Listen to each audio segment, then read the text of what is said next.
seperti kitab Ihya Ulumuddin, kitab Al-Qurbah Ilallah, dan sebagainya. Kitab-kitab ini memuat ilmu yang terperinci. Dalam Ihya Ulumuddin itu lengkap. Lagi pula cukup sulit dipaham oleh orang awam, orang banyak. Sehingga banyak orang mencela kitab-kitab ini dan beramai-ramai memburuk-burukkan apa yang sebenarnya mereka tidak mampu membuat sebagus kitab-kitab ini.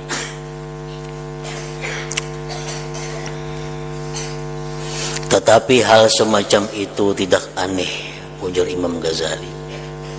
Kitab yang kususun, yang kukarang itu dicela orang, dimaki-maki orang, itu kada aneh.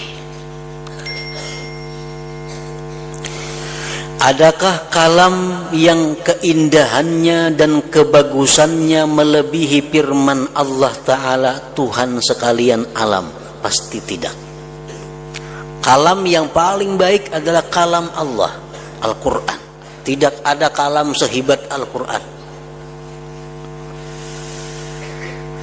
Meskipun begitu, orang kafir mengatakan bahwa firman Allah Ta'ala itu hanyalah dungingan orang-orang kuno. Al-Quran aja dicaci maki, apalagi kitab-kitab karanganku, ujar Imam Ghazali. Belum pernahkah Anda mendengar perkataan Zainal Abidin Ali ibn Husain bin Ali bin Abi Thalib? Begini katanya, inni la aktumu min ilmi jawahirahu kaila yara zaka zu jahlin fayaftatina. Wa qad taqaddama fi hadha Abu Hasanin ila al-Husaini wa wassa qablahu al-Hasana. Ya rubba jawharin ilmin law abuhu bihi laqila li anta mimman ya'budul wathana. Walastahalla rijalun muslimuna dami yarawna akbaha ma ya'tunahu hasana.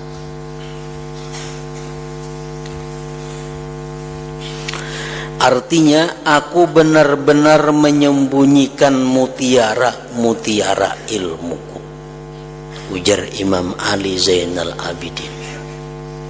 Ilmu-ilmu yang hebat, ilmu-ilmu yang luar biasa, ilmu-ilmu yang ganjil, itu ujar Sidin sengaja kusembunyikan. Artinya kada kubicarakan di depan umum,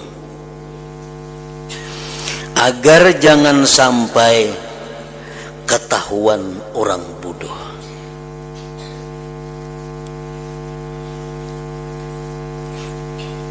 Agar jangan sampai ketahuan orang bodoh yang dapat mengakibatkan ia terkena fitnah. Kalau orang-orang bodoh dilajari ilmu-ilmu yang seperti itu, ilmu-ilmu yang dakikah, ilmu yang halus-halus, ghamidah yang dalam, itu mengakibatkan orang-orang yang bodoh tadi kena fitnah, karena dia kadang mempaham sebenarnya apa yang dimaksud dengan ilmu yang halus-halus itu. Hal semacam ini bukan hanya terjadi pada diriku, tetapi terjadi pula pada ayah Hasan, yakni Ali bin Abi Thalib, sampai Al-Husain. Dan sebelum Al-Husain, Sayyidina Hasan pun telah memberikan wasiat. Wahai saudara-saudaraku, banyak ilmu yang bagaikan berlian.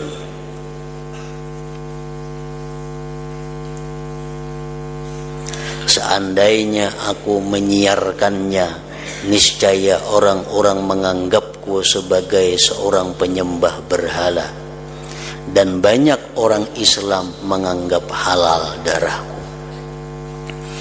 Mereka tentu berpendapat bahwa membunuhku merupakan suatu tindakan yang baik.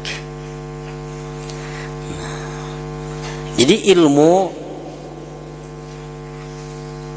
tidak semuanya wajib atau mesti disampaikan kepada umat. Sesuatu yang benar itu kada wajib, kada mesti disampaikan.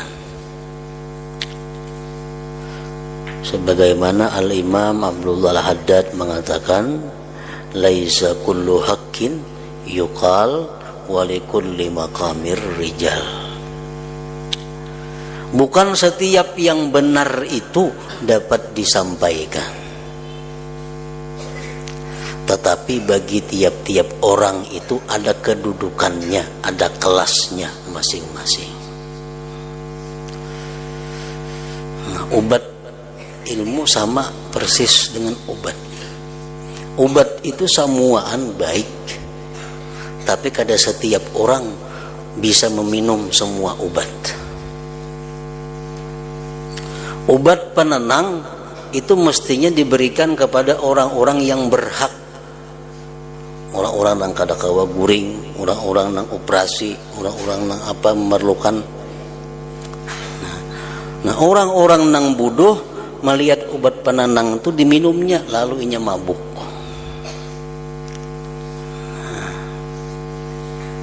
Obatnya obat nang baik, tapi nang meminumnya ini orang nang lain kedudukannya. Nah, seperti itulah ilmu yang ghamidah, ilmu yang dalam itu baik, tapi kada semua orang bisa menerimanya. Barangkali kalau diberikan ilmu itu kepada orang tersebut, ini bisa kada bersembayangan lagi, bisa kada berpuasaan lagi.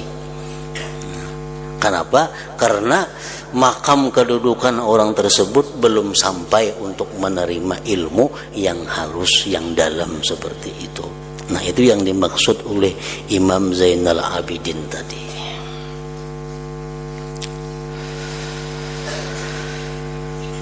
Menurut orang-orang yang ahli mengamalkan agama Allah dan menjadi hamba-hamba Allah yang paling mulia, keadaan tersebut membutuhkan pandangan penuh balas kasih dan meninggalkan pertengkaran terhadap seluruh makhluk Allah Ta'ala.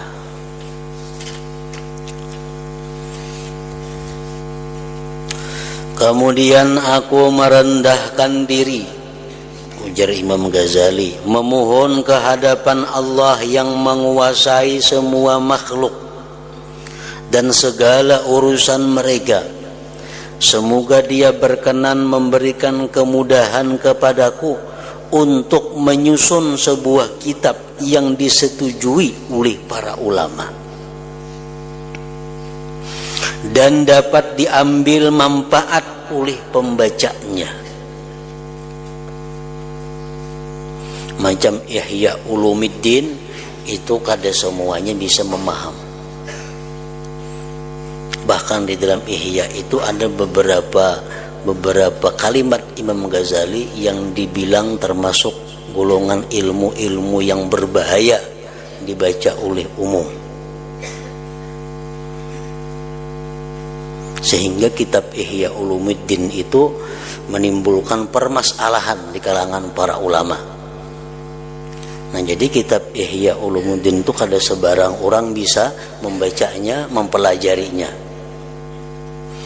Nah, Sidin hendak mengarang kitab Imam Ghazali ini nang bisa dibaca oleh semua orang, nang disetujui oleh para ulama. Sidin berdoa kepada Allah agar bisa menyusun kitab itu. Ternyata permohonanku dikabulkan oleh Zat yang mengabulkan permohonan orang yang sangat berhajat. Aku dikaruniai kemudahan dalam menyusun kitab tersebut, dan dengan anugerahnya pula aku dapat melihat rahasia-rahasia yang terkandung dalam kitab yang kususun itu. Aku juga diberi ilham pengetahuan cara penyusunan yang menakjubkan yang belum pernah kututurkan dalam kitab-kitab susunanku yang terdahulu mengenai rahasia-rahasia pengalaman agama Allah, yakni apa yang sedang hendak aku terangkan sekarang ini. Nah, kitab yang kita baca ini, kitab Minhajul Abidin ini adalah sesuatu kitab yang mempunyai susunan-susunan kalimat, susunan-susunan bab sesuai dengan perjalanan seseorang beribadah kepada Allah.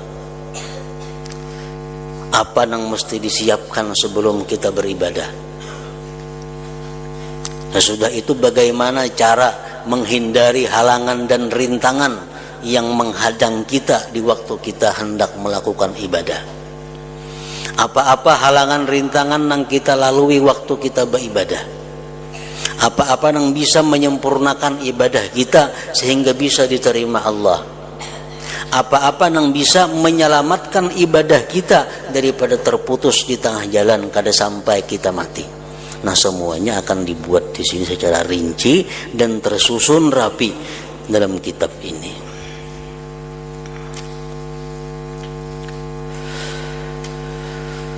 Mudah-mudahan Allah Subhanahu wa ta'ala memberikan taufik. Amin ya rabbal alamin. Ketahuilah bahwa pertama kali seorang hamba bergerak untuk beribadah dan menekuni jalannya adalah melalui buah pikiran yang datang dari langit, dari Allah Ta'ala, dan pertolongan khusus darinya.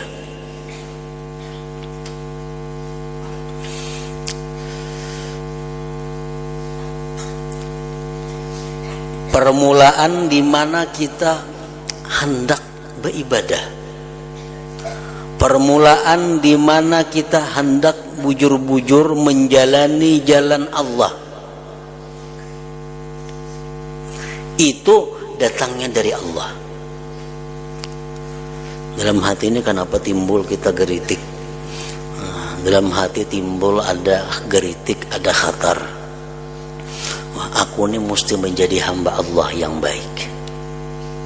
Aku ini mesti bujur-bujur beribadah supaya ibadahku itu diterima di sisi Allah dan bisa sampai aku mati kaina. Aku mesti mengabdi kepada Allah. Nah, kalau dalam hati kita ada geritik seperti itu geritik dari Allah Subhanahu wa ta'ala. Itu datangnya dari Allah. Dan itu merupakan pertolongan Allah yang khusus kepada kita. Kenapa kata pikir macam itu kita hendak jadi orang baik? Aku ini mesti berubah dari sekarang. Kalau sekarang banyak waktu ku habiskan kada karuan, banyak urusan-urusan duniawi yang ku laksanakan, aku mesti berpikir, aku mesti berubah haluan. Aku hendak menjadi hamba Allah yang bujur-bujur, hendak menjadi hamba Allah yang baik, hendak menjadi orang yang mengabdi kepada Allah. Nah, bila ada geritik macam itu, sudah dapat pertolongan Allah ngarannya, dapat inayah dari Allah. Itulah yang dikehendaki oleh firman Allah Subhanahu wa ta'ala, afaman syarahallahu sadrahu lil Islam fahuwa ala nurim mir rabbih. Artinya, apakah kau kira sama orang yang dilapangkan hatinya oleh Allah, yang senang dan ridha menjalankan agama Islam, dengan orang yang tidak dikaruniai kelapangan hati? Tentu tidak. Orang yang dikaruniai kelapangan hati pasti berlaku hidup menggunakan dasar nur dari Tuhan Allah Subhanahu wa ta'ala.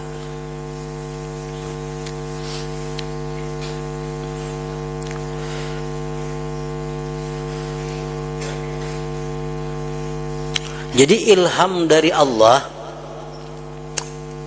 nang menggeritikkan hati kita untuk jadi hamba Allah nang bujur, hendak menjadi hamba Allah, nang menjalani jalan Allah, nang hidup ini supaya jadi Abdullah, jangan jadi abdud dunia. Abdud dunia itu orang hidup, waktunya, pikirannya banyak urusan dunia, sisanya hanya untuk Allah. Ini abdud dunia. Ini urusan nang apa aja, urusan agama, imbah tuntung urusan dunia maka. Nah ini abdud dunia. Sembahyang imbah tuntung urusan dunia, silaturahmi imbah tuntung urusan dunia, samuaan urusan akhirat kebaikan terlaksana imbah selesai urusan dunia. Nah ini orang abdud dunia ngarannya, bukan Abdullah, bukan hamba Allah. Orang yang benar-benar menjadi hamba Allah, yang mengabdi kepada Allah itu adalah orang-orang yang melaksanakan kegiatan dunia sesudah selesai mengabdi kepada Allah. Itu orang mengabdi. Nah, bila kita hendak mendapat pertolongan dari Allah, dimulai dengan adanya geritik hati tadi. Nang kita pikirkan kayak apa caranya supaya dapat pertolongan itu. Kadang-kadang orang sudah berumur 40 tahun, kada pernah lagi tagaritik dalam hati, aku ni hendak jadi hamba Allah nang bujur-bujur. Aku hendak mengabdi kepada Allah, urusan dunia nomor 2. Kadang-kadang orang sudah umur 60 tahun kada dapat lagi geritik hati seperti itu. Kada dapat inayah dari Allah ngarannya. Nah, inayah dari Allah itu kada akan datang sendirinya kalau kada diusahai, dipancing. Salah satu memancingnya itu dengan menghadiri majelis-majelis taklim. Nah, itu memancing untuk datangnya geritik dari Allah supaya kita ini terbuka hati untuk jadi hamba Allah nang bujur-bujur. Antara lain lagi minta doakan kepada para orang-orang saleh, tolong doa kepada orang-orang saleh. Nah itu bisa mendatangkan pertolongan Allah. Ziarah ke kubur Nabi, ziarah ke kubur aulia, ke kubur salihin, itu bisa memancing datangnya pertolongan Allah tadi.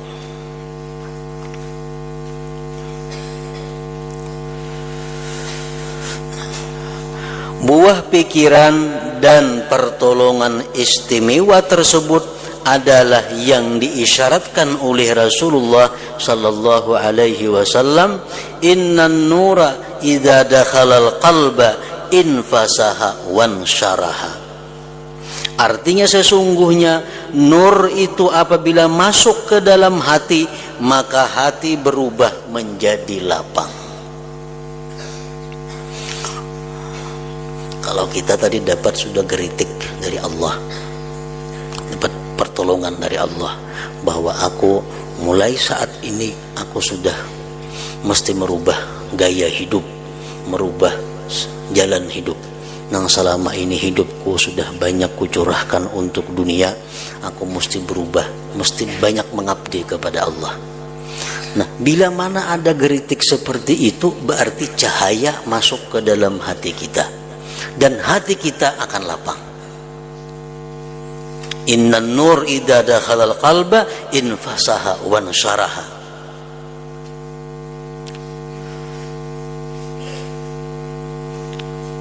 Para sahabat bertanya, ya Rasulullah, apakah yang demikian itu tandanya? Apa tandanya wahai Rasulullah bahwa hati orang tersebut dimasuki cahaya? Apa tandanya wahai Rasulullah hati orang tersebut berubah haluan kepada mengabdi terhadap Allah?